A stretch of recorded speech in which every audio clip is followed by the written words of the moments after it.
rates rather than half a year.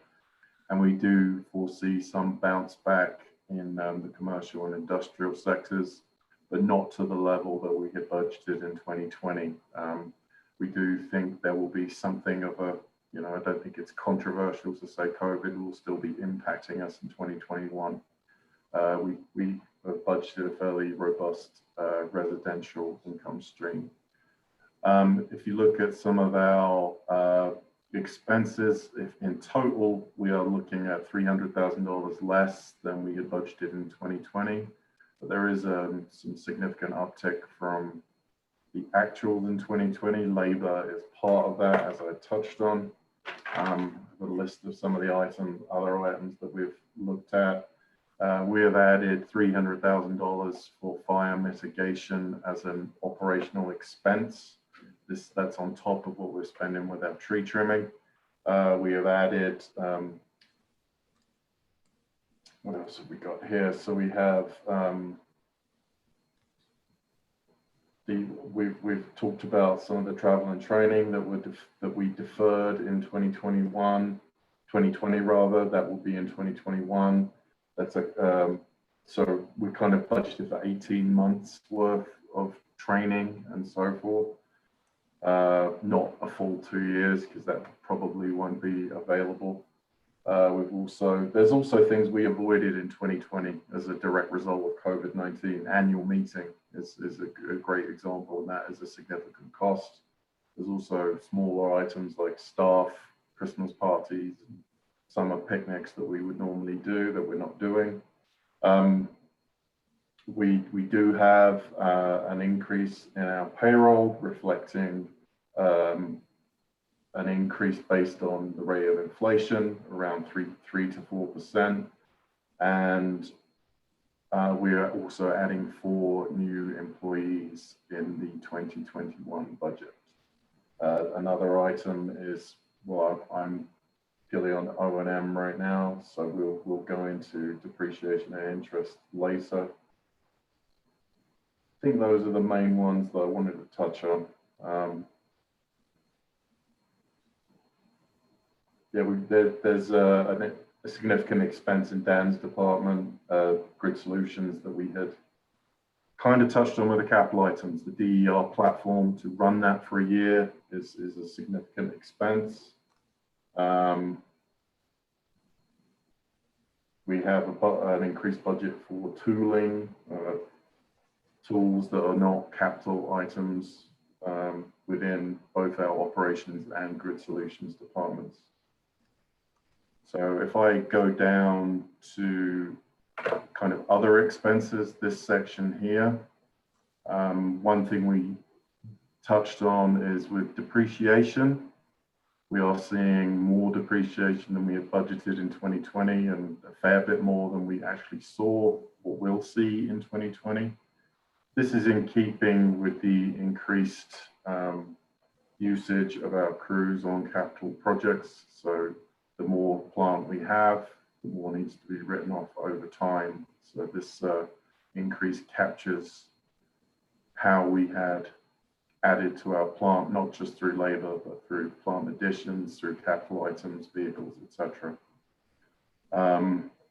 Interest, we are lower than 2020, a little higher lower than the 2020 budget, I should say, but slightly higher than the 2020 actuals. And I would point out that that does include an additional 10 million of borrowing, which we've estimated that we will need for carrying out the capital plans that you have previously approved today. They do add up to more than 10 million, but we are looking to finance much of it ourselves. And our cash modeling supports that will be possible. And with that, we come down to this operating margin of $1.47 million, which represents, and I will scroll down to the next sheet because it does note the percentage, 1.36% of our operating revenue.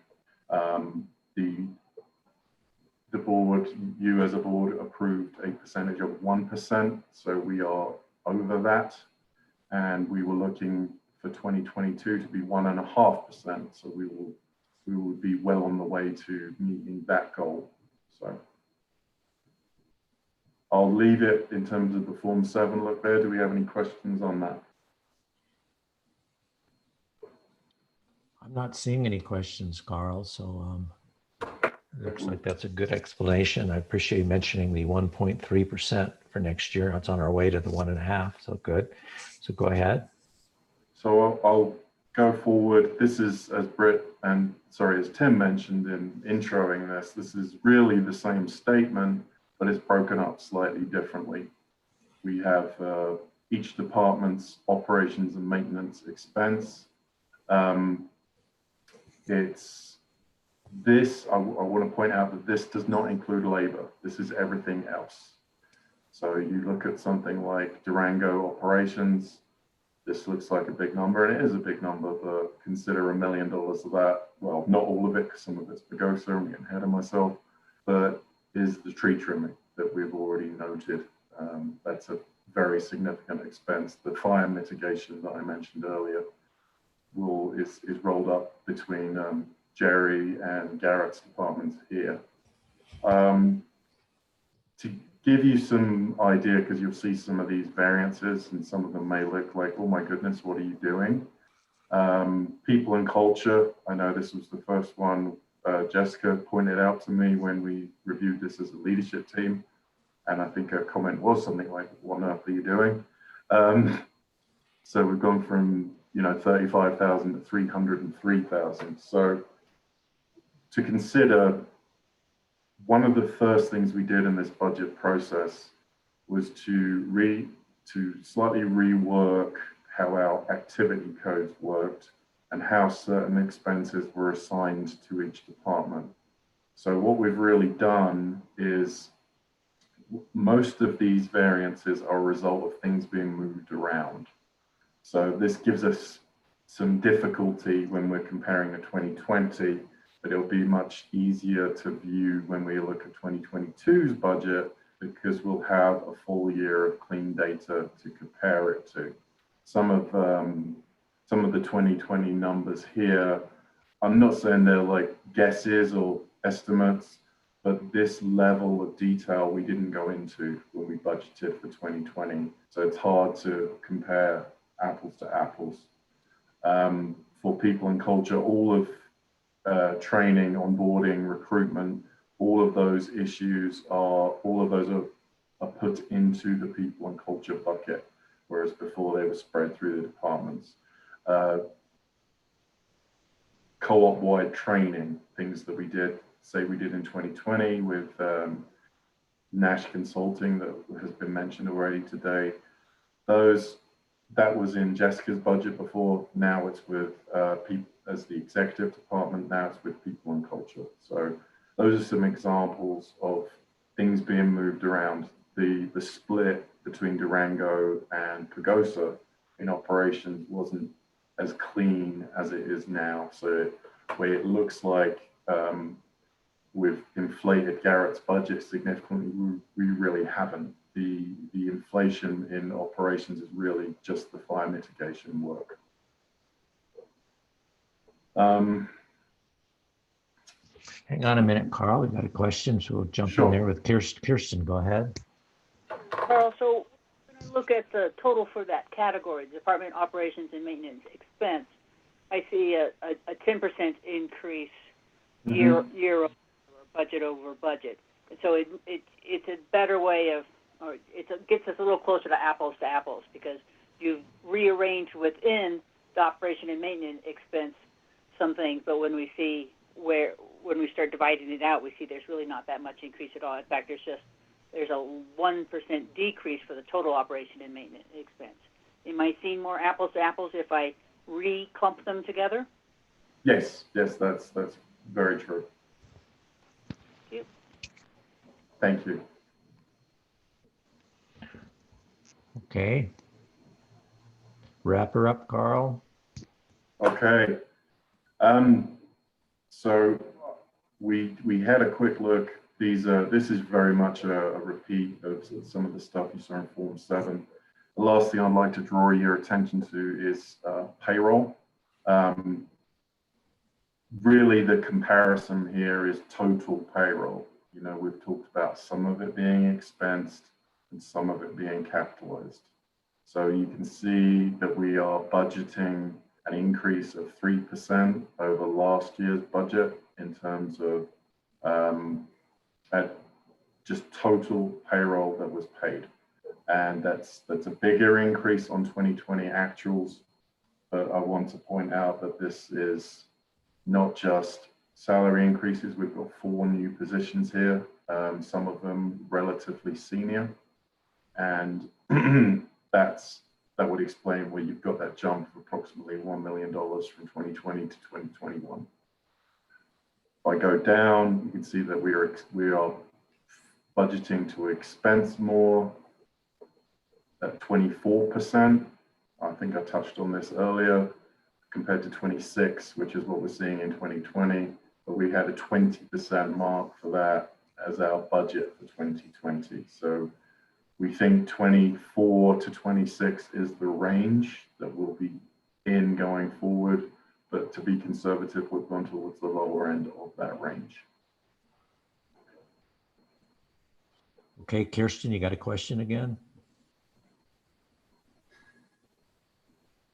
No, just forgot to lower my hand, sorry. Okay, go ahead, Carl. Okay, so I think we discussed at the Finance and Audit Committee that the detailed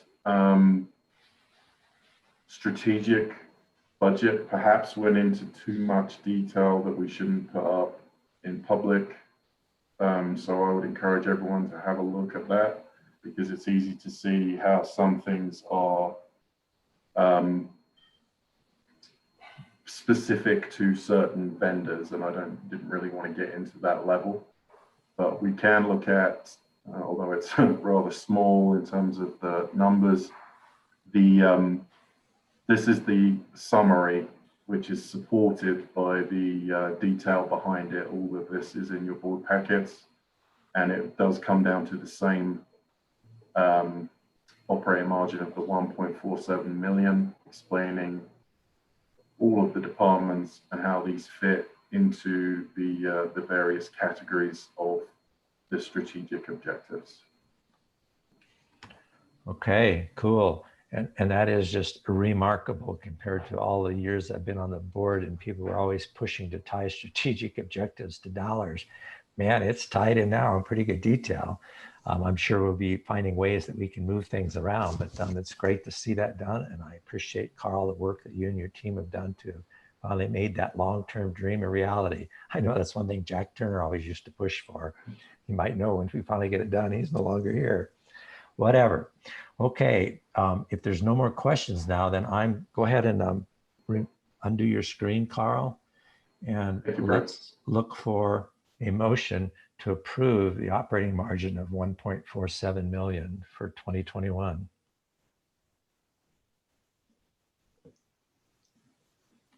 John moves to approve the operating margin as presented. All right, moved by John. Is there a second? I'll second. I missed who that was. Dan. Dan seconds it. Okay, thank you, Dan. It's been moved and seconded to approve this operation revenue need, the operation margin, 1.47 million. Is there any further discussion of that? There are hands up. I don't know if Houston. My mic just got shut off and turned on. I didn't do it. Kirsten, are you there? Yes, sir, I am. Okay. Does approving the margin mean that we are indeed approving the budget that drives that margin? We've had some improvements in the past that had to do with a variety of things, including the, how's the answer to that question, Carl? I would say that, yes, what you would be approving is the income statement down to operating margin as it stands. Yes, I would agree with that. Does that approve the whole budget? No, because there are the non-operating items below there. And also we need to wrap this all up into a book that you'll be looking at next month, which will have a balance sheet, cash flow, etc. Okay. So this morning we approved the capital budget, and this afternoon we approved the capital projects budget. And now we are basically approving the operational strategic budget. That's what means somebody's behind you, Carl. Sorry. Yes. Sorry, could you excuse me? There's a lot in the operational strategic budget. I fortunately had a chance to look at it because I'm on the Financial and Audit Committee. If anybody doesn't feel comfortable, I believe we could possibly table this.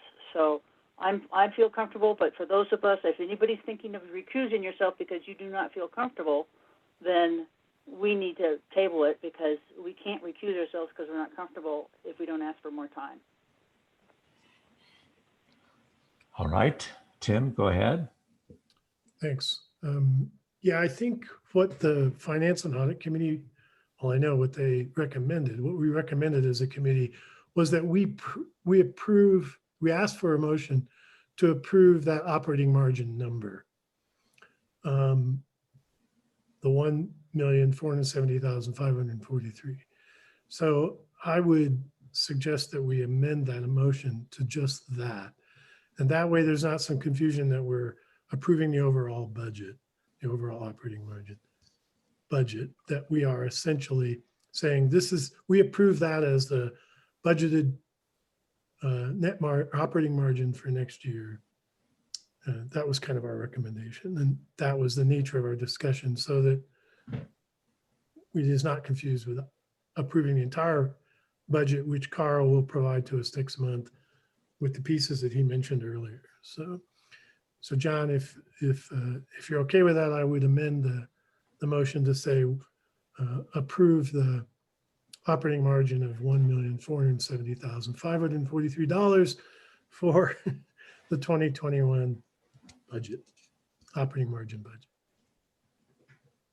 Yeah, well, I guess then I can withdraw it because I thought we were approving the margin statement, Form 7, that has budget lines, and then the subsequent operational strategic budget sheet that was there. That must not be what we're doing, and so I can withdraw that. Okay. Yeah, I think the recommendation that came out of the committee was to approve just that operating margin number, which directs some of these other things. But that I don't think we need to approve the entire Form 7 as presented at this point. That would come later. And I'm speaking because I think Carl stepped out for a moment. Just to clarify, that's what we came up with. So if you would withdraw that, I think that would be helpful. And then I would make the motion that I just did to approve that operating margin number for the operating margin. All right, that previous motion has been withdrawn. And now Tim has made a motion to just approve the 2021 operating margin of 1.470 million. Is there a second for that? I'll second that. Rachel got the second in for that. Okay. Is there further discussion on this? Caller, go ahead. Yeah, I guess I'm a little confused because I would think that go ahead and approving the number that you're talking about also approves the backup to get to that number. So I'm a little confused of what exactly we're approving now and what we aren't approving and why. Caller, the way I read it, and then I'll let Tim fill in too, is that's the margin that they've targeted, but the numbers and some of these other things could move around. But if we approve that margin, they've got to move it around in a way that retains that margin. And I'm so sorry about that. I'm back. Okay, Carl, we've got a motion on the floor to approve the 2021 operating margin of 1.470 plus 543 in there for 2021. And the question is, well, if we're approving that, aren't we approving everything else? And my take is that no, not quite. We're approving that operating margin but you still have room to move those other things around before we do the final approval. But you can't now move around the operating margin if we approve it. How do you read this? I would agree with that, Brett. I think essentially you would be approving everything above operating margin. I'm not looking to change revenues or expenses at this point. We have them pretty well dialed in. But in next month's meeting, will there be a final approval of the budget and a final step? Yes. Okay, Kohler, does that help? Yeah, I guess. Kohler, maybe I'll just add a clarification. Below the operating margins on the Form 7 are the non-operating margins. That's not being approved at this point. I think Carl wants some more time and information to refine those. And I also think there's an element of what is our balance sheet going to look like as a result of this, as well as perhaps cash flow, that are also not being approved at this time, but that would be approved next month. So I'm just pointing out the differences, and Carl, feel free to correct me if I'm off base on that. No, that's spot on. Yeah, we are effectively looking to have a basis to put together the full combined financial statement. Okay, Sue, go ahead. Okay, thank you. In looking at 2020, we had 706,000 for our operating margin, and for 2021, we are doubling that. So I do have concern with that big amount. I would like to maybe take a little more time in looking at all of those details and figuring out why we are doubling that net operating margin. Well, I have one response, and then I'll let Carl see if there's another. But we did set some board goals for our operating margin that we knew we were starting out pretty skinny. And of course, this year will turn out okay on that. But we asked to eventually reach, what was it, 3% with that over a period of years. And so our first step in that, what we approved, was to make it 1.5% in 2022. So this amount is between where we are now and trying to hit where we are in 2022. So we had asked to have our operating margin get a little better, so we weren't always running quite so close.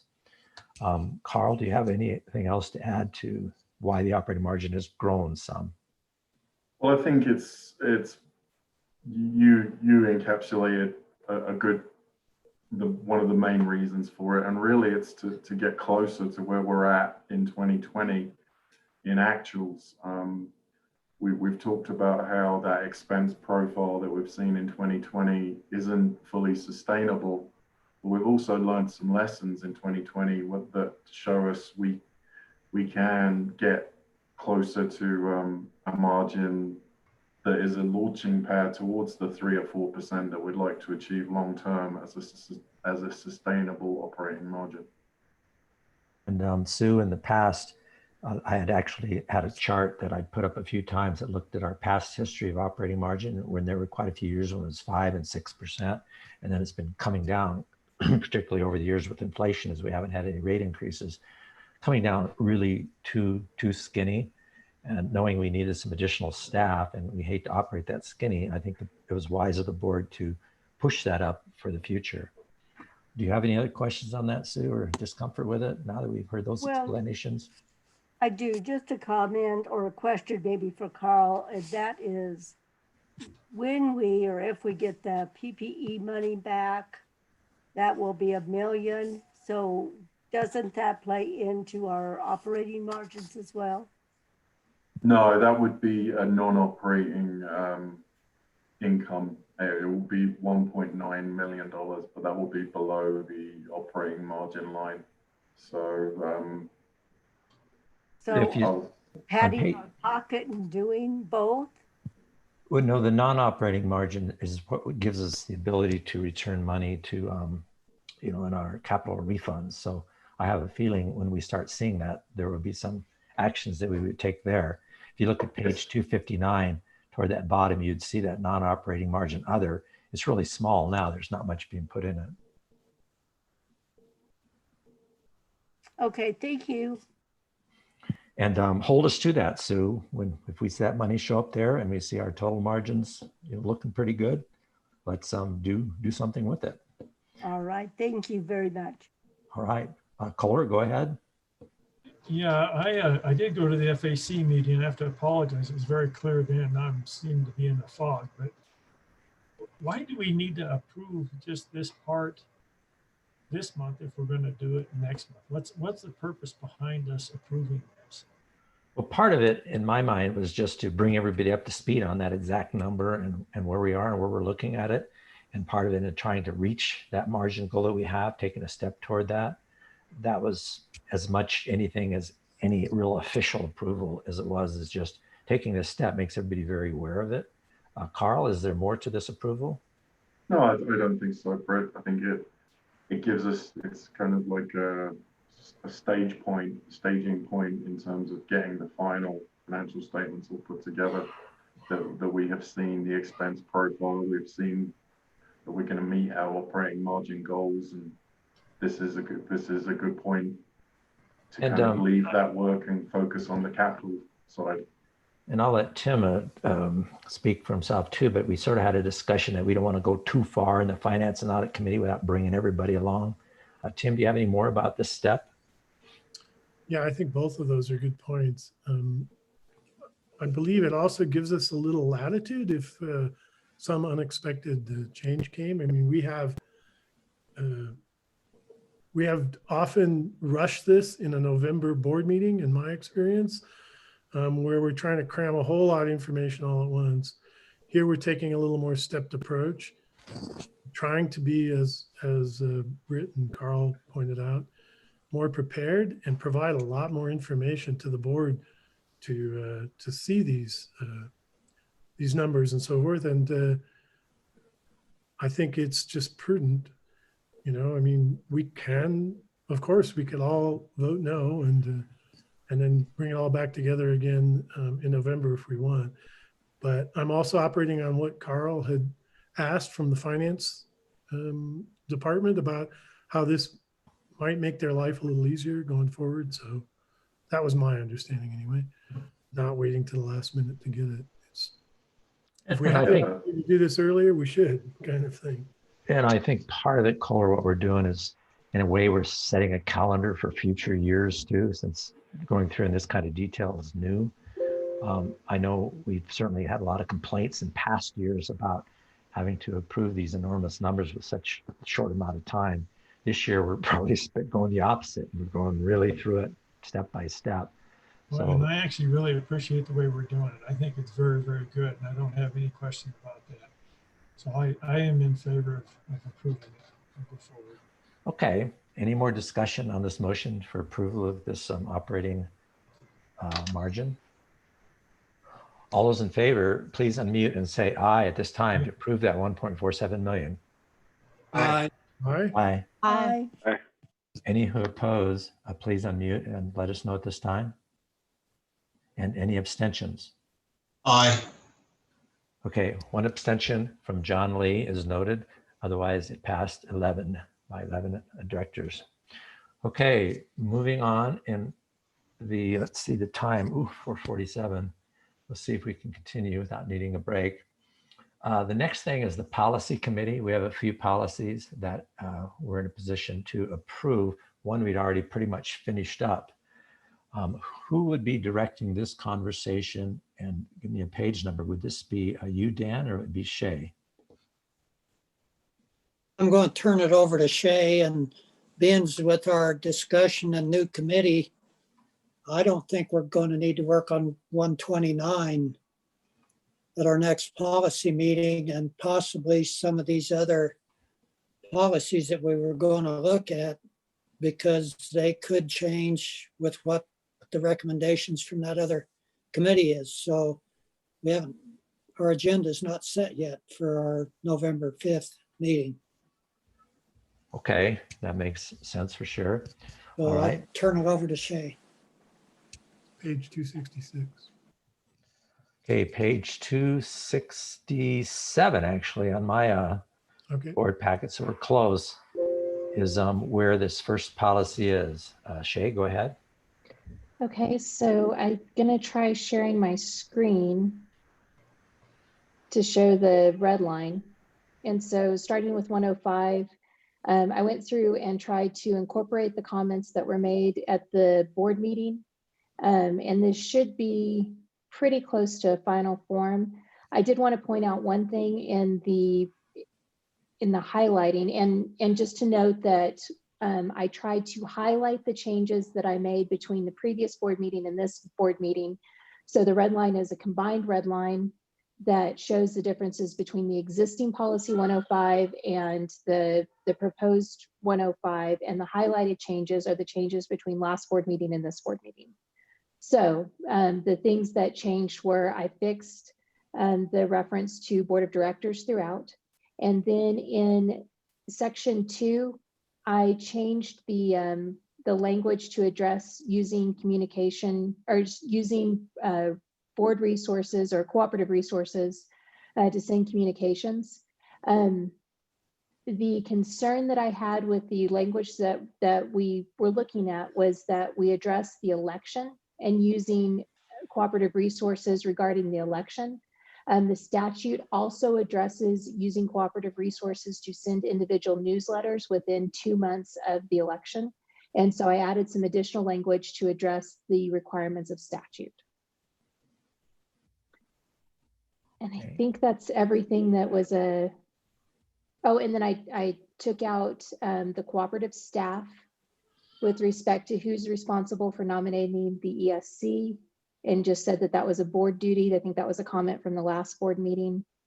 And then I had a comment about section 9 on page 5 of 11. And I think that I've got the idea captured regarding how we're going to count reissued ballots versus ballots that show up in the same envelope. And so I think I've got that fixed, but if there's still confusion, then we can talk about it.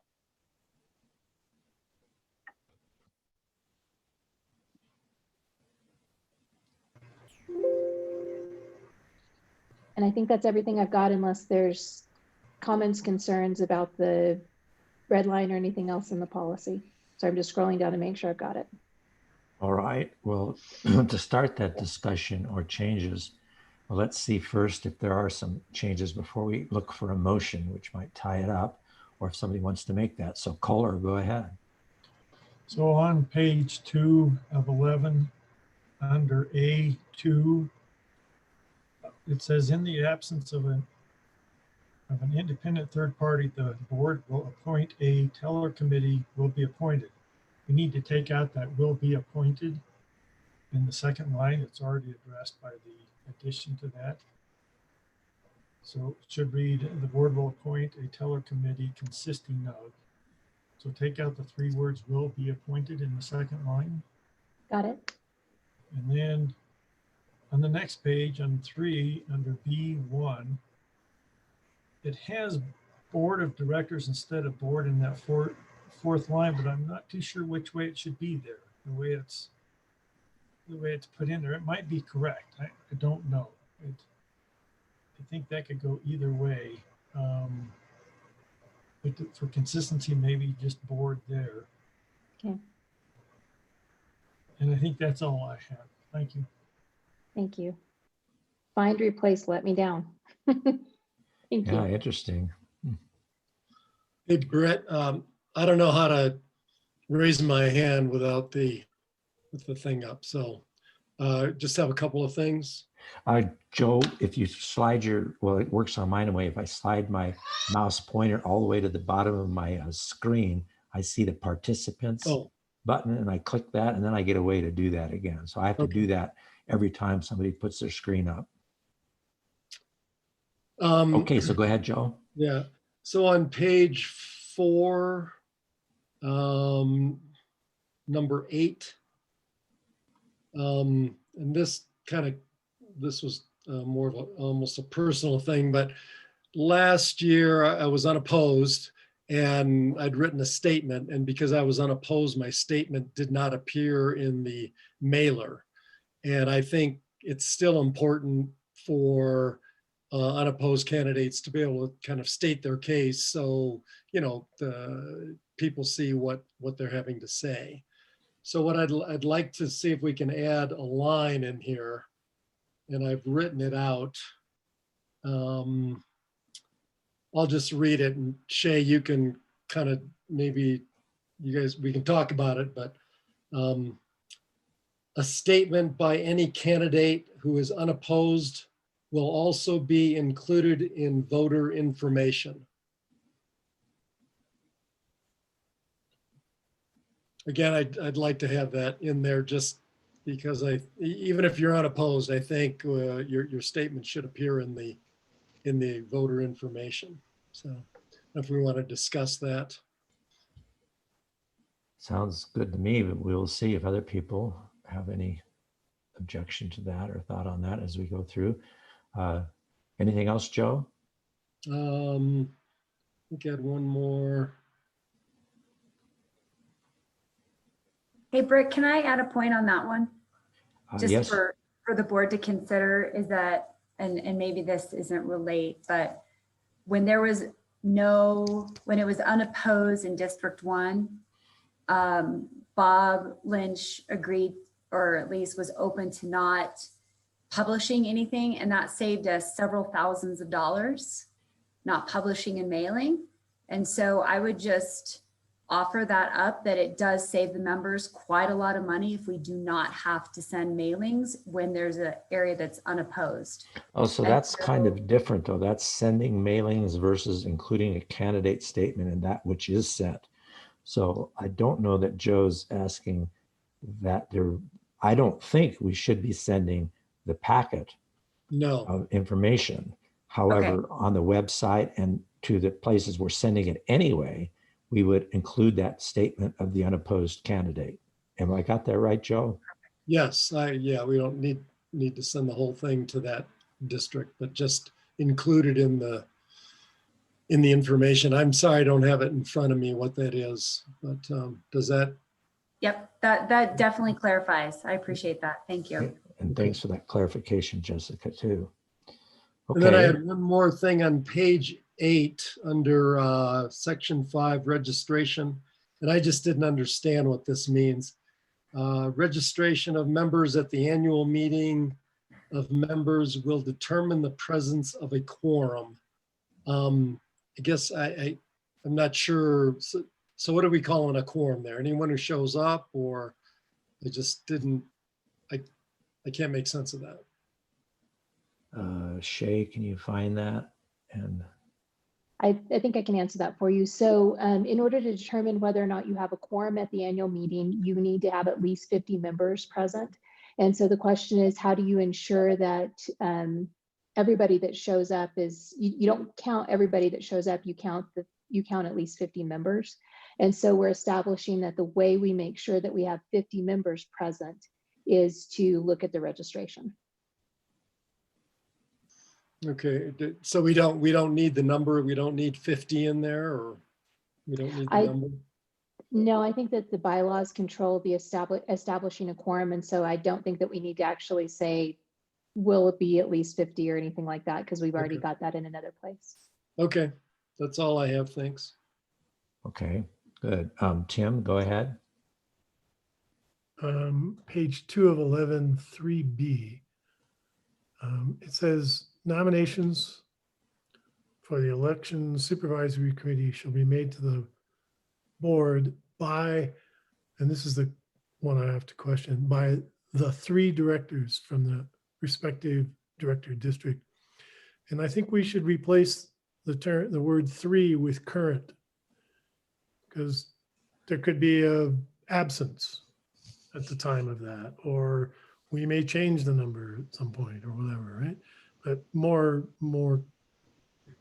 to the point, if Director Turner had resigned at the time that we were doing that and it was vacant, we don't want to be bound by 3.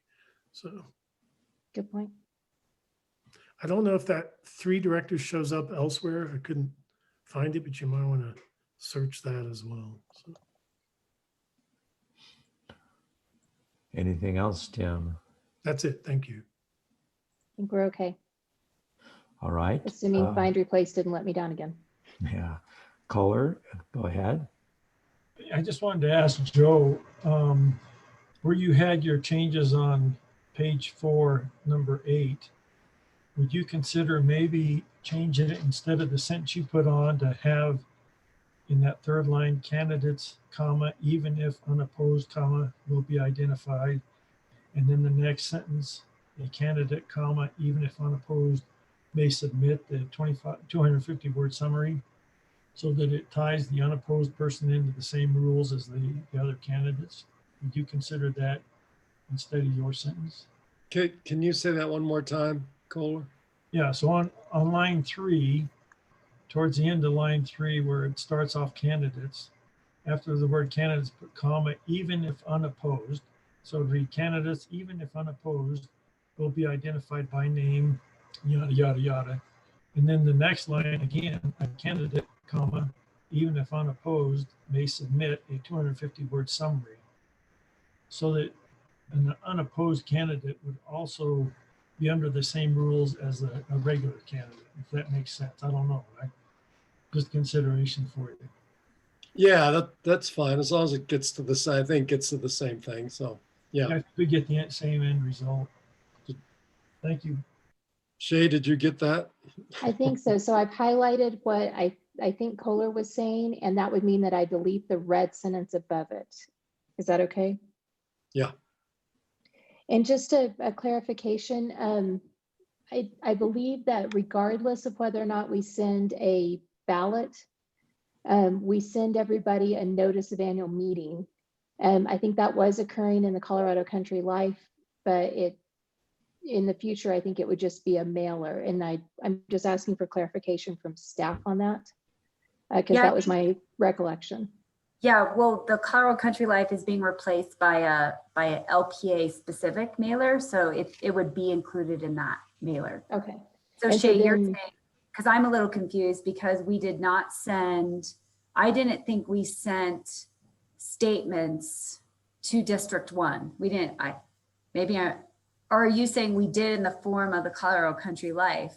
Correct. We sent a notice of annual meeting through Colorado Country Life. And so in this circumstance, we would send the notice of annual meeting by separate mailing that would include the candidate statement. So you're saying that so let's say we have a similar situation to what we had in District 1 where there's no opposition. You're now saying we would have to pay for mailing to be sent to District 1, even though there would be no election. We have to do that anyway to comply with statute because every member gets a notice of annual meeting. And the way that we were handling in the past is we were combining that with the Colorado Country Life for that month. And in going forward, we would just have to send that out separately. Yeah, going forward, it would just go into our Bill Stuffer newsletter, which is a monthly newsletter, which has replaced Colorado Country Life. So it would go there. So that would be the officially noticed portion of the annual meeting. In addition to that, there would be the candidate statements with the notice of the annual meeting date that would go out together with the ballots that are sent out after the annual meeting is noticed. And to Jessica's point, if we don't end up sending a ballot to, let's say, District 1 because it was an unopposed race, then the previous mailing that we sent out would take care of that. So, but where would the statements be placed? Because Hillary just said the statements of the candidates would be put in the ballot mailing. So if a ballot is going out to a district, it'll be placed in that. If it's not, then it will be placed in a bill stuffer. Okay, thank you. Yeah, we had it online this last year and also promoted it on social as well for District 1 in case they were curious. Okay, we've got those changes that look good. Bob Lynch, go ahead. Yeah, I was just going to say that everything that was done this year felt really fine to me because it was on the web, a statement and other things, and they just didn't spend the money to put it out there. So I think it worked great, and I didn't feel slighted at all by that. So thank you. All right. Are there any other text changes before we ask for a motion to approve policy number 105? All right, Shay, you can discontinue sharing the screen. I think those words are all now been looked at by everybody. So let's approve this thing if we can. Would anybody like to make that a motion? I'll make a motion that we approve revised policy 105 with the corrections or edits noted today. I'll second that. Motion made by Tim, seconded by Sue. Is there any further discussion on this policy?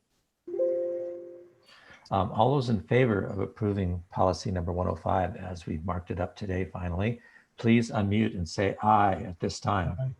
Aye. Aye. Aye. Aye. Thank you. Any opposes, please let me know. And any abstentions?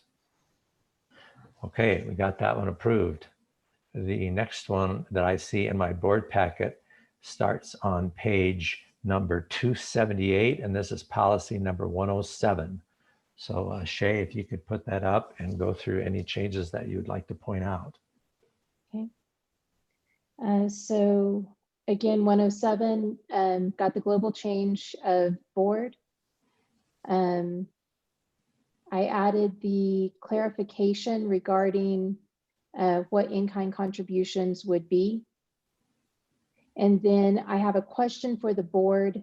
It's kind of a repeat to say the last sentence of 1B because of the new language that was added under A. And so does it make it clearer to keep that sentence into the board, or should I delete that sentence because it's a repeat and unnecessary? Let me see if I see any hands who want to comment on that. First is Rachel. Rachel, go ahead. It's funny, I had a whole list of things on this one, and that was one where I thought it was confusing to have the duplication. So my take was pull it out of B. Is there anybody that disagrees and thinks I should keep that in? Because my inclination was to delete it. If anybody wants to keep it in, just go ahead and speak up now. All right, go ahead and delete that. Yay, thank And you. we will go on with any other changes and I'll get to questions further. And I think that's all that I had to highlight for changes. So I'm ready to just take comments. Okay, Rachel, what else have you got? Okay, well, just a couple, let's see, which one is this? Sorry, I think it is C. So on page 280, C2, cooperative shall publish the reports on the cooperative's website for at least 3 years after the election. Can we just say for 3 years? Because otherwise I could just see like, why would it be longer? So just get rid of the 3. So I'm sorry, so take out the word 3 or take out the word after the election? The cooperative shall publish the reports on the cooperative's website for 3 years after the election, period. Okay. So take out at least. Mm-hmm. Got it. Thank you. Mm-hmm. I think that's all. My other comments are for the next policy. Thank you. All right, Tim, go ahead. All right, I saw that you, let's see, go page 278 again. Go back up. 2. All right. So I thought we deleted a sentence just like that in B. Are we is it going to remain in A? And all services paid for by a person or entity on a candidate's behalf, as opposed to being paid directly by the candidate. Yeah, we just didn't want to duplicate it in 2 places. So we're leaving it in that place since it seemed more appropriate, since that's talking about in-kind contributions. Is that correct, Shay? That's correct. But we've already said that. Where? Again, up above, when we say in 1, disclosure requirement, all candidates running for a position on the cooperative's board shall disclose all monetary and in-kind contributions received by the candidate or paid at the request or through coordination with the candidate. To me, that's a duplication. It's an unnecessary duplication. It's also really unenforceable by any means.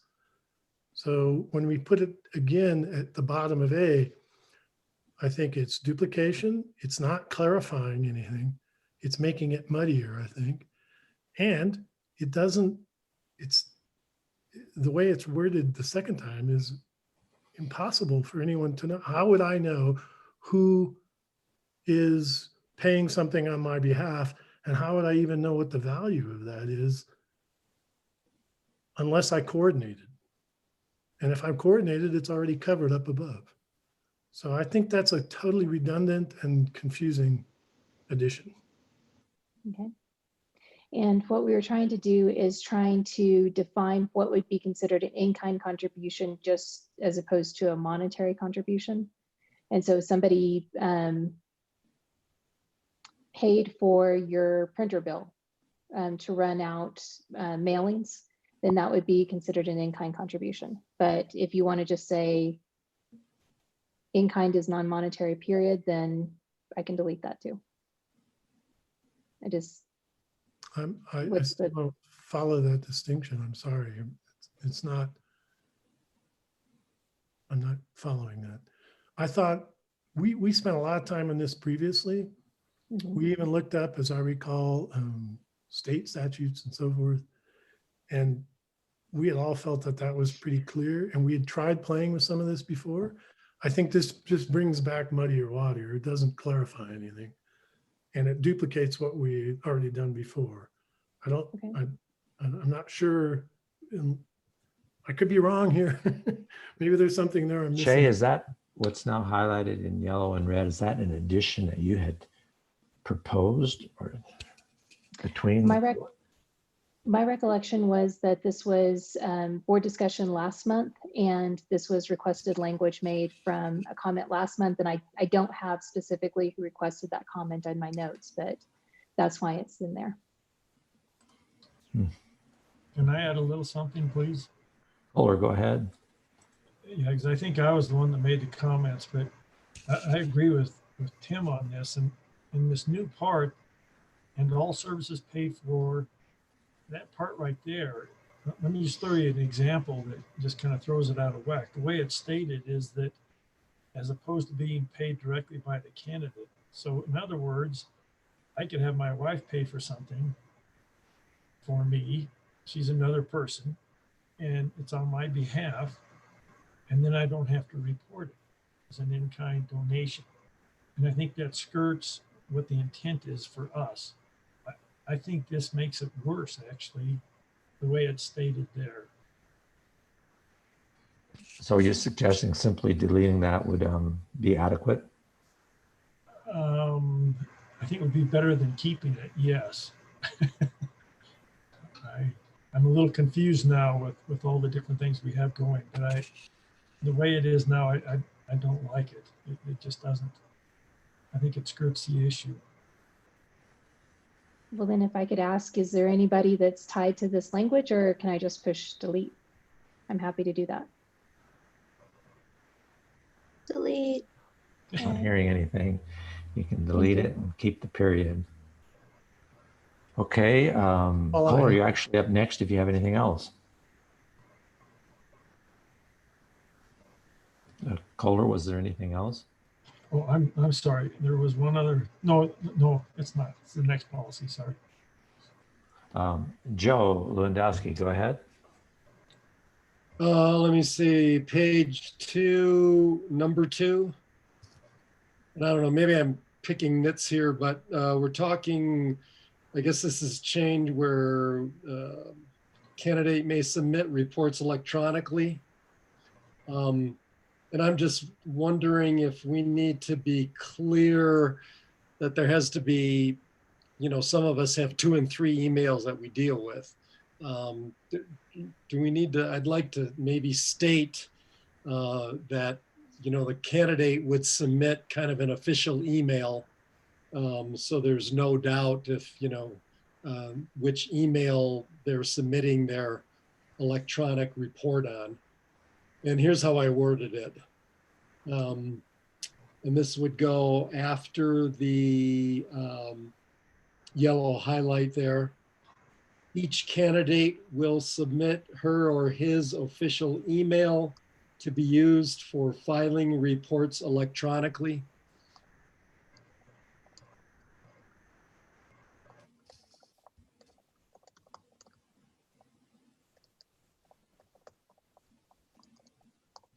And Joe, what would be your concern if I sent one form in with one email and I sent another form into the other email, but I sent them both to the right places? Well, I guess I'm just looking at, kind of funny business. I mean, there's so much hacking and, people stealing identities and everything now. I'm just wondering if, just trying to keep it real clean. And then staff doesn't have to look at one email and go, well, there's another email from Britain, and then I got this email with this address. So, I mean, I don't know. Again, I might be picking nits here, but I'm just getting more and more paranoid, all the hacking stuff. Yeah, I don't think it harms anything to include it. I was just after more, and you explained it. You're concerned about that. I guess. Does that make sense to anybody else? Or now, when you first sign up on the form, there's a place to put email, and that's your official email from then on. So that makes sense. okay. And then do we need before we move on, can I make sure that I have the sentence in the right spot? And I'm sorry to interrupt, but I just want to make sure. Let me see. I've got to go back.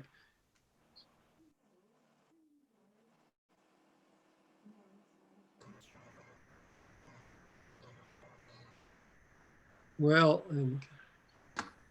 I probably might go after the next sentence. Okay. And then I had one more comment on that last sentence, including email addresses to use when submitting reports. Are we submitting to multiple addresses, or should that just be singular addresses? There's going to be several addresses that they can use. So they can either use the cooperative attorney or a staff member. I think it's, or maybe 2 staff members. Okay. That's all I have. Joe, a question. Are you on this committee, and did you get a chance to review this document before this meeting? Well, I'm on the committee, but we haven't met since we haven't had a meeting yet. So, okay. I'll push for more work to be done on these before board meetings in the future, if possible. And Shay, that would partly be, I know you're working with these a lot. If we don't have that committee to meet and go over these, I'm just trying to avoid us having to do so much wordsmithing in these meetings in the future. Okay, we've got Rachel up next. I think you covered it, and I was also just going to encourage us all to note the time and be judicious in our comments and concise. Thank you. Yeah, and I think if we get on a normal schedule and we have a meeting and these things are looked at hard by that group, then there probably wouldn't be as much that needs to be done. We got to get to that point again. We were doing pretty good last year, but it kind of got weaker again. So we'll see when we get back to that state. All right. Any other comments on this? I think then we can probably try and approve this one and approve it with all these changes that have been made. And obviously we can look at these things every year, so it's not perfect. Don't sweat over it too much as long as it gets the general intent. So Shay, if you would unshare your screen, we'll go back to see if we can find somebody who would make a motion to approve policy number 107. I'll make a motion. Tim has moved to approve it. Is there a second? Second, Michael Worth. I got a second by Kohler. Is there any further discussion of this? No way. All right. All those who are in favor of approving policy number 107, please unmute and say aye at this time. Aye. Aye.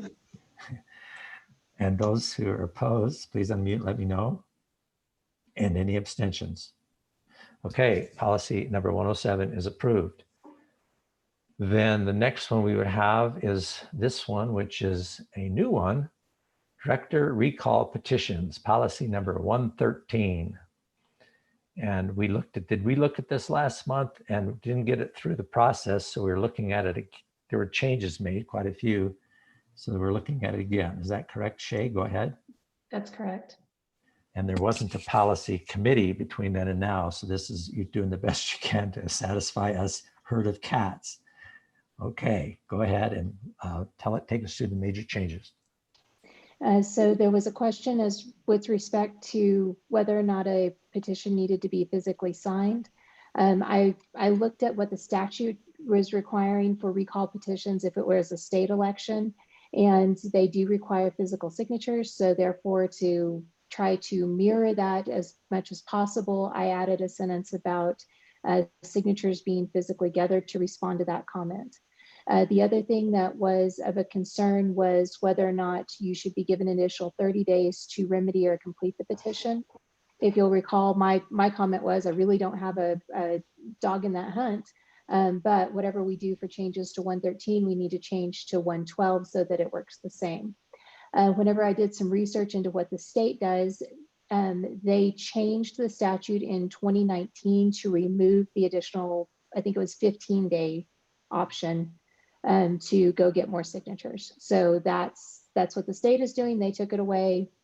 I need board consensus on whether or not to remove that in this policy. And I think that's everything that was a comment on that.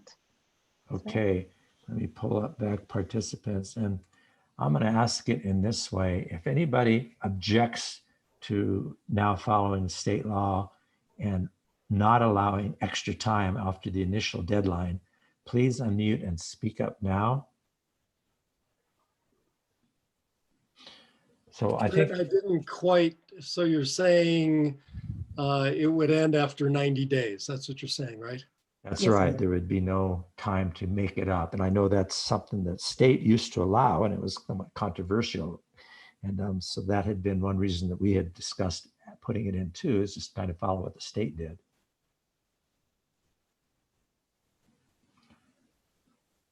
Does anybody object to removing that one more time? Okay, I think you're good to remove it. I agree with that removal. Thank you. And then I'll bring 112 to the board next time, if that's okay, to true those two up. And I guess policy committee will have an opportunity to check that out first. So.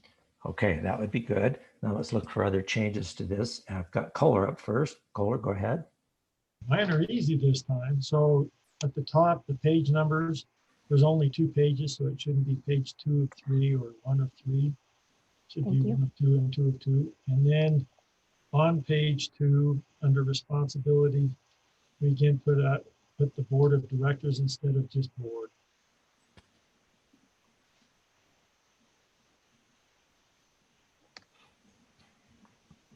Good. Thank you. Anything else? Anybody else have changes they want to suggest on this before we look to approve it? I'm not seeing any, so Shay, if you would unshare the screen, we'll go back to see if we can get a motion to approve our new board policy 113. I'll move again. Tim has moved to approve 113. Is there a second? Second. Second by Sue McWilliams. Further discussion? All those who are in favor of approving a new board policy 113, please unmute and say aye at this time. Aye. Aye. Any who are opposed to this or who would like to abstain? Okay, unanimously approved. Very good. And the last one is one that we'd actually already, in a sense, approved, but we never officially taken the action, as I understand it. Shay, would you go ahead with policy 304 to see what else needs to be done? So 304 was something that was approved at the last board meeting, and we just got flustered because it's policies and they kind of are rough. And so we didn't get an official motion to approve the revisions to policy 304. Karis pointed that out whenever she was working on the minutes. We just need a quick motion to make sure that we get our I's dotted and T's crossed. That was no doubt an oversight of my part in trying to I skipped it entirely after we did all the work of getting the text in there. So let's look at policy number 304. And first we'll see if anybody wants to make any other changes to it. So Kohler, go ahead. Real quick one under 2F. I think the word payment should be made payments, plural. The cooperative shall remit the debt payments to the banks. And with that change, I would make the motion to approve policy 304. Okay, there's a slight change and a motion to approve 304. Is there a second? Second. second by Sue McWilliams. Are there any other discussion of approving policy number 304? Could I All right. just get that section again? Because I'm writing because I didn't think to pull that up. What are you after? The, which section? 2F? 2F. 2F, the word Thank you. payment to payments. Yeah, this is payments, right? Okay, got it. All right, all those who are in favor of approving policy number 304, please unmute and say aye at this time. Aye. Aye. Any opposed?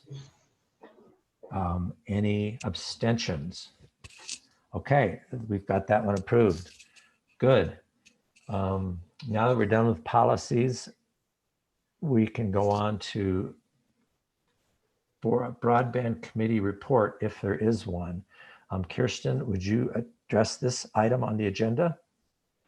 Yeah, there is one. Any questions on it? That's page 285 in the board packet. Broadband committee meeting Tuesday, October 6th. Any questions on that? Kohler, go ahead.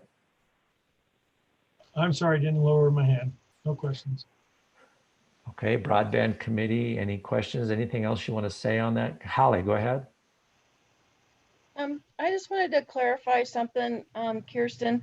When you gave us the broadband committee at LPEA.coop as a communication, it's just an internal communication. Is that correct? Correct. If you're not on that committee, you can't, I believe you can't use it. Okay. Understood, and I thought that we could have member owners also submit through that. So that was an error on my part. I just did not understand that, so. There's a place on the broadband committee sub-page at LPEA where people can submit comments. Okay, I'll go look for that. Thank you. And certainly I would say if you do have members who want to do something with the committee or address it in some way, they can email the committee chair at any time and get their things noticed. And all of our, as long as they knew who it is, but I think our website will have who's in the committees and stuff. So that would be appropriate. Let's see, Dan Huntington, go ahead. I've got some work to do, so I'm going to leave the meeting. So anyway, good to see everybody and see you down the road. Okay. Policy committee, November 5th. All right, Dan, I appreciate your efforts in this. And John Witchell, how are you holding out? Isn't this fun sometimes? No comment. It looks like he's fallen asleep. Okay, let's see. We're the broadband committee. It sounds like there were no more comments on that. Holly, I still see your hand up. Did you have something else? Nope. Okay, the next part of it is director travel requests. And the first thing I want to do with this is that one of the things that we may need to do, which would be involved in a director travel request, is to appoint somebody, I believe, to the Colorado NRECA virtual membership meeting, if there's anybody who would like to attend that. Is there anything in our board packet about that? It's right after the Basin Co-op stuff, I think. Okay. If anybody's got a page, let us know. Page 96. Thank you, appreciate that. I'll look at there. So a designated delegate, and part of what that we've certainly sent people before. I know there's been some travel involved in it. This time, I don't know if it's going to be an in-person or a virtual. Is that seen on this? Designated delegate, official notice. Okay, so we are looking for a volunteer to be our delegate to that meeting. And if anybody who has attended before would like to give us some more information on that right now, I'd appreciate it. So Britt, is this isn't the NRECA regional meeting? We already handled that, right? Yeah, this is just the Colorado NRECA annual membership meeting. I guess I didn't even really know there was a Colorado only NRECA meeting. Yeah, I think I've been there, and it's just was a short meeting over breakfast at CREA, I think. But all it's doing, is that right? All it's doing is possibly proposing or working on resolutions that are going to go to the national meeting, but that's already happened. So I'm a little confused too. Annual, there is on the page 98, there's an official notice of this. And in compliance, the meeting is to do this, attached is, so, and they've got an agenda. Yeah, I do now that you mention it, because I remember that a person from, I think it was actually Joseph Martin, he Joe Martin. talked about it, and it was happened during a CRA annual meeting. So Yeah. this is probably something, the reason we're not familiar or remember it is because now it looks like it might be standing more alone. I think Okay, it's pretty minimal issues there. all right. Sue, go ahead.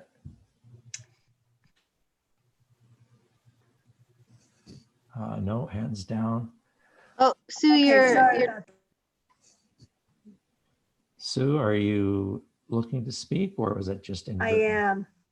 Okay, Sue, don't Yes. take your hand down until you finish speaking, so then I won't lose track of Okay. you. Thanks. All right, thanks. Usually this is part of the Fall Energy Innovation Conference, and they have a meeting afterwards or before with part of that. And it really is just an update from Joe Martin and Stu on what's happening at the national level. And it's a very short time frame. If nobody else wants to do it, I would be happy to. It's pretty minor in all respect. It's just an update on what's happening at the national level. Okay, then probably the only obligation from doing this would be to pass back those reports that are given in this minutes of it or whatever and provide a paragraph or two on what happens. Sue That's is correct. volunteered. Would anybody else like to also volunteer to see who we'd want to choose to do this? If not, I'd look for a motion to appoint I Sue. move to have Sue attend as our LPEA representative. We have a motion. Rachel seconds. Rachel seconds. Okay, I appreciate you stepping up, Sue. Is there any discussion on this motion to appoint Sue to this statewide annual NRC meeting? All those who approve this motion, please unmute and say aye. Aye. Hi. Aye. Aye. Any who oppose or abstain? Okay, that guy is, we've done that. So Sue, we'll look forward in probably the next board meeting to have just a brief whatever they provide and a paragraph or two on what happened with that. Okay, the next would be any other director travel requests. Are there any other meeting or classes that somebody would like permission to attend that and pay for? Holly, go ahead. There is, the NRECA is putting on a 2-day workshop called the Petitions of Leadership. They sent an email to us. It's on November 4th and November 10th, and it is a $300 tuition. I would like to attend that, please. We've got one meeting, NRC meeting Holly would like to attend. Are there any other that will group these up in a motion? Okay, seeing no other travel requests this month. And Sue, of course, what we've already designated you to would be covered if there's any expenses associated with that, or even your time, if it goes to per diem, would be taken care of since it's something you're a delegate to if necessary. So we're looking for a motion now to approve these travel requests. So moved by Kohler. Kohler moves. Is there a second? And by Rachel. Seconded by Rachel. Any further discussion on the travel? Holly, your hand is up. Did you have any further discussion? Nope, sorry. Okay, then I would look for all those in favor of this motion to unmute and say aye at this time. Aye. Aye. Aye. Okay, boy, those eyes are getting kind of tired. And anybody who's opposed, say, and any who are not going to vote. Okay, that passed unanimously as well. Thank you. Director expense approvals is the next thing, and that's usually a tough one for Tim because he's so involved in the meeting trying to pull this together. Tim, I think you saw an email about the event that Kohler and I attended, but I don't know that I filled anything out for that. So do you got that as well? I was going to ask you about it because I did get an expense report from Kohler, so we can approve it if it's similar. Let me go over all of these and I'll touch on that one as well. And we can decide and you can fill out a report later, I guess, if the Okay. board approves. So bear with me, there's a number of meetings and committees and so forth. So first, there were 12 of us at the half-day committee of the whole meeting on Monday. So that's 12 half-day per diems.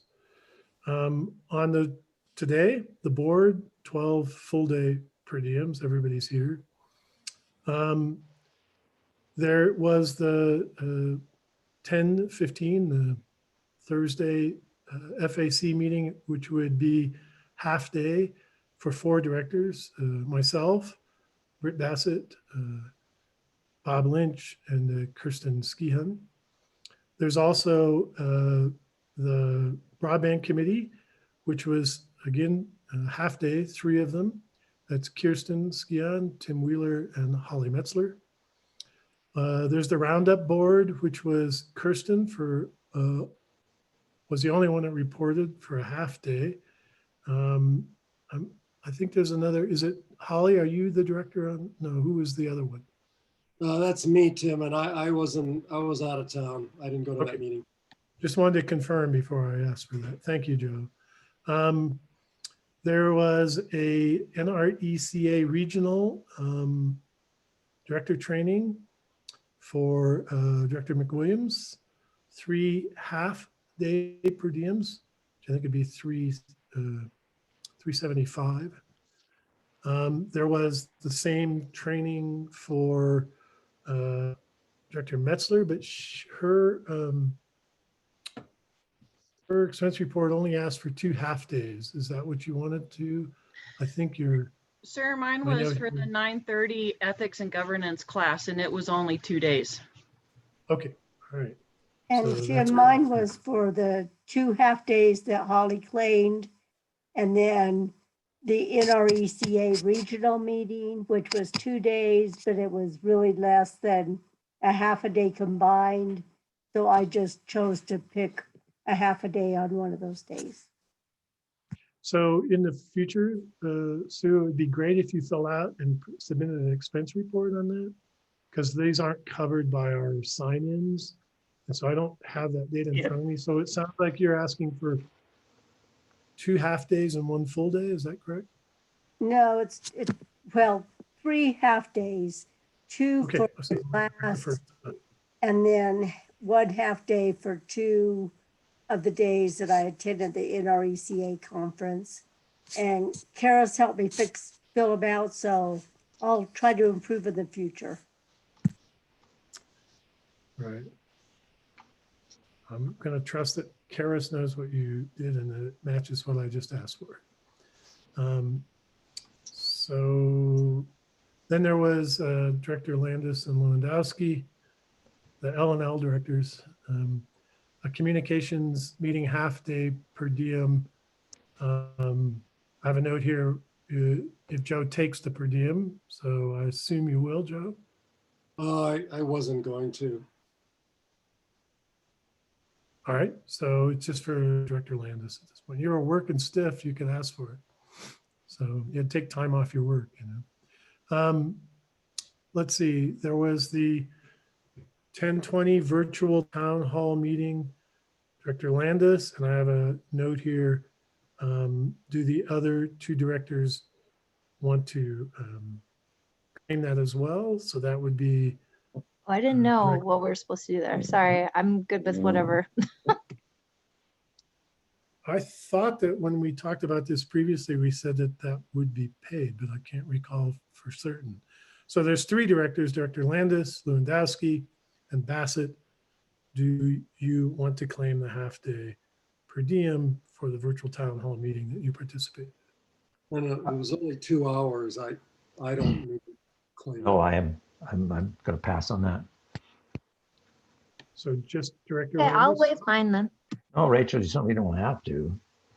You know, It's not in a my pre- case, I was home not doing anything. If you were working or going to be doing something else, this cost time and effort. Plus you had to prepare for it. I didn't. Okay. No? Okay, all right. And then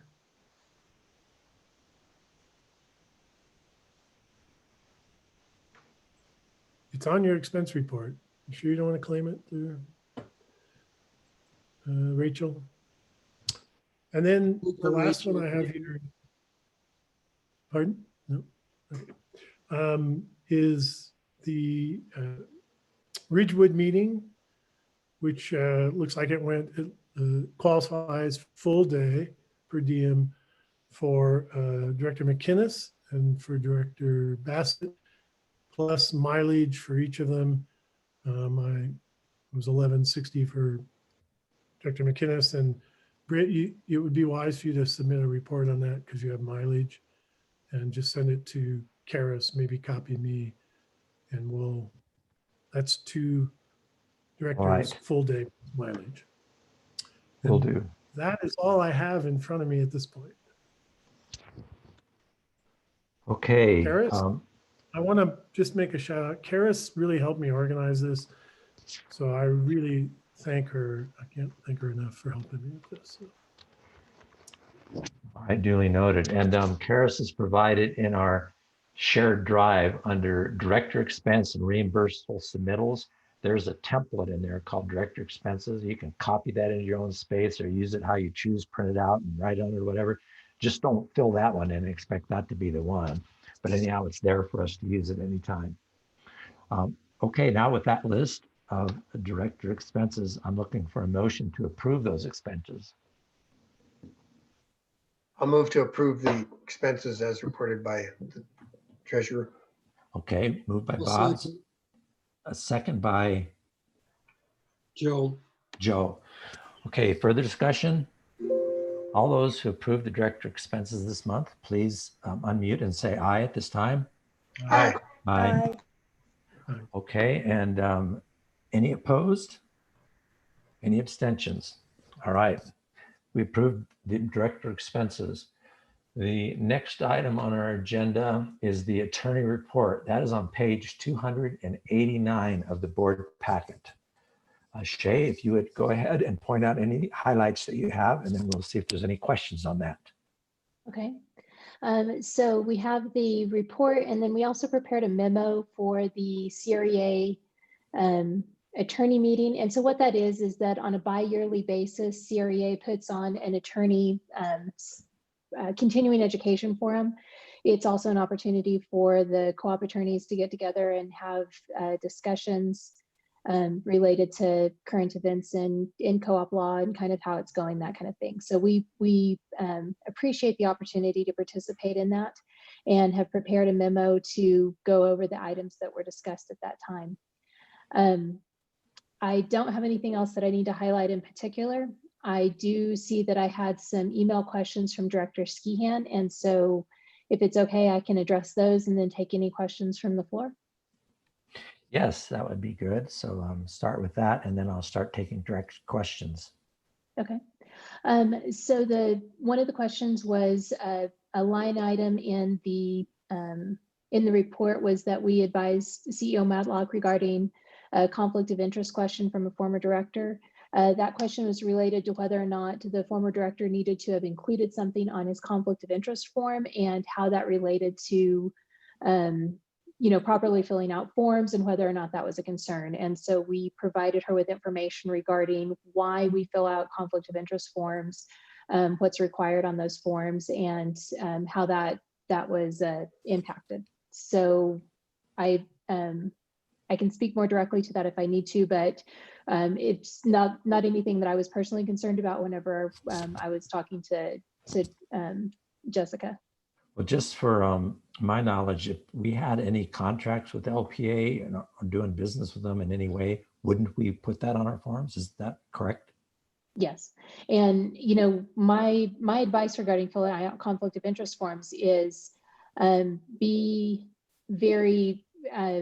open, put down everything that you can think of, because you don't know where the business of LPEA is going to take you, and it helps everybody in policing each other so that we make sure that we identify potential conflicts. So that was my advice regarding filling out those forms. Just because you had a miss doesn't mean that it creates a conflict of interest. It's just that you didn't properly notify the rest of the directors. And so I recommend if you have any contracts with LPA, you put them down. If you have any business dealings with LPA, put them down, because then that helps everybody know where the potential issues are. Then the other thing that she asked was regarding a bylaw change and how we could potentially change our bylaws to address virtual meetings, and maybe doing that in advance of an annual meeting so that we don't run into the same problems that we did this year for next year. The way that it would work is that we would need to call a special meeting of the members to review the bylaw changes. We would need to send out ballots that would have the proposed bylaw change in it, and then hold a special meeting, and that would be done out of cycle and not in the same time as the annual meeting. My concern with doing, and we can certainly do that, but my concern with doing that is that it adds additional costs. And my understanding is sending out ballots to all of the members is like, I want to say $14,000 to $21,000 worth of cost. And so if the directors want to have a special meeting to have the bylaws, we can, but be cognizant of the cost, because if we wait till the annual meeting, then we can go ahead and send that out with the ballots for director elections. And I guess my concern there, Shay, is if we wait till the annual meeting, I guess, and if it's for having a virtual annual meeting, then will it be able to take effect immediately? So the votes all come back, and like we did, we broke out the candidates because the candidate voting. So this would be a bylaw change. That would be taken, but we would not still be able to have a virtual meeting this next year because it didn't get passed until this next year. And that's correct. Okay. Yeah, that's a tricky one, the cart before the horse kind of one. Yes. And, that goes back to how we, this year we didn't have the business portion of the annual meeting. Next year we can address, if we're still COVIDing and having this problem, we can address how to deal with providing reports and stuff like that. But yeah, it does continue the problem. What would be the shortest turnaround approximately to call a special meeting and to carry it off? I would think a couple of months, because we're going to need to provide appropriate notice. And I guess I would say 3 months, because we've got to provide appropriate notice, send out the ballots, have appropriate time for the ballots to be returned. So we would probably, the latest, we'd have to decide on doing this about January of next year if we wanted to make such a change. Correct. Okay, I see Joe Lewandowski's got a hand up for question on the report. Go ahead, Joe. Well, I'm just, I guess, more of a comment getting back to the conflict of interest of the former director. I'm assuming we can't name the former director because that's confidential under a contract. But I really, this kind of falls under the I'll ask forgiveness instead of permission. This was so obvious. I think it's just outrageous that this occurred. And I think the least we could do is send some kind of a letter of reprimand to the former director, who doesn't hesitate to criticize us, on Facebook and other places. But this one is just really completely out of line, and it's just unfortunate and vindictive, I think. All right, any other comments or questions on Shay's report? Anything else you'd like to point out, Shay? Nope, that's all I have. Well, thank you so much. Then the last item on our agenda is the director reports. They're all in the board packet. So at this time, I'm asking any authors of those reports, if there's anything particular they would like to point out, to please do that. I always feel bad about, we get to this point in the meeting when we're already exhausted and tired, and there's so much related to tri-state and other things, and we have to skip over them in a sense. But anyhow, if there's anything in your reports you'd like to point out, let's do that at this time, and then there would be questions on those reports. So the first hand I see is Sue McWilliams. So Sue, go ahead. Thank you. The ESE committee, Betty Romero, or Romir, however she pronounces her name, is no longer in District 4. So she will now be in District 2, and so we will be finding somebody else for that position in District 4. but she wanted us to, or wanted me and Shay to express her appreciation for being on that committee for so long. And also asked that if we had other committee positions available, she would be interested. So in reading the report from Kirsten on the Roundup Board and needing somebody in District 2, we might want to keep her in mind. She would certainly be a good advocate, I believe, on our behalf. Good thought. I appreciate that. Okay. Tim Wheeler? Right, yeah, I was gonna ask a little bit about the Roundup Board reports in District 4. Board members may need a nomination if one of the current Roundup Board directors does not commit to re-upping for another 2 years. And I would just say, give us as much notice as possible. It takes a while for us, especially with 2 new directors, to put that together. So appreciate the heads up here, but as soon as you find something out, let us know so we can get to work on that. And then in terms of, is this appropriate for me right now to mention something on the report for Fast Track? Sure, go ahead. We're getting all the reports. Great. So I mentioned it a little bit in the report, but I just want to highlight that, you know, there's some of the community through the Broadband Committee and have contacted us, and there have been reports by NRECA and others around a large grant opportunity for broadband funds through the FCC, or over $16 billion. And I just want to make sure everybody understood that Fast Track did seek to qualify themselves. It's some sort of a reverse auction for these grant funds, and they have qualified. That auction will occur at the end of this month. If through our qualification and our submission we get anything, I'll let you know. But I think it's important for us to recognize that Fast Track has taken care of that, even though we as a co-op were not quite ready or prepared or even knowing whether we're interested to participate in that. And I think that's a really good thing. If it goes through and it is met, it could help in some broadband activities through our service territory in places where people currently have a lot of trouble connecting. So fingers crossed for that. And I just want to highlight that. Thank you. Oh, that would be good for sure.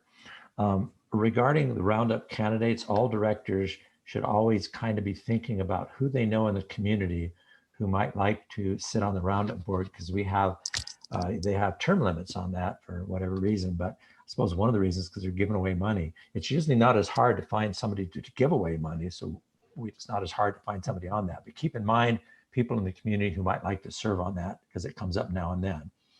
Okay, next on the list of questions or comments on the reports would be Kirsten. Go ahead, Kirsten.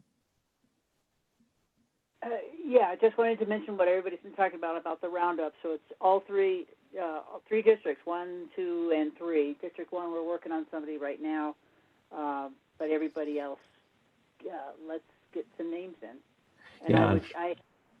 And I'll let you know for sure about Ron, whether he re-ups or not. But let's just assume now he won't. Okay. You mentioned you've reached out to someone, Kirsten, for District 1?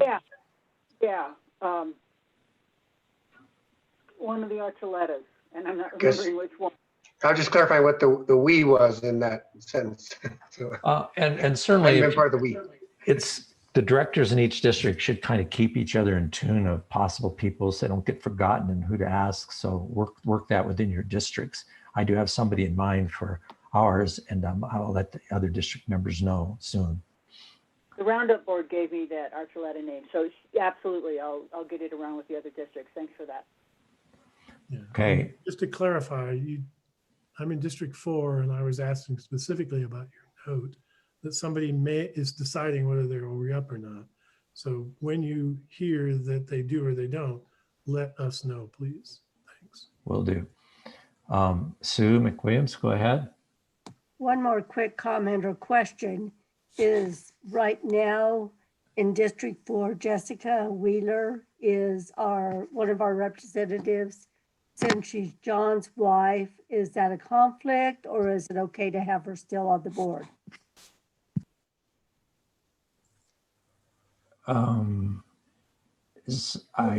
Shay, can you say anything about that? I don't think it's a can conflict. address It's that. just something we would want to know. Yeah, we asked Shay this question. She answered it. So Shay, do you want to respond? Yes, I can address that. So it does create a potential conflict, but it doesn't create a conflict that would require either of them to recuse themselves.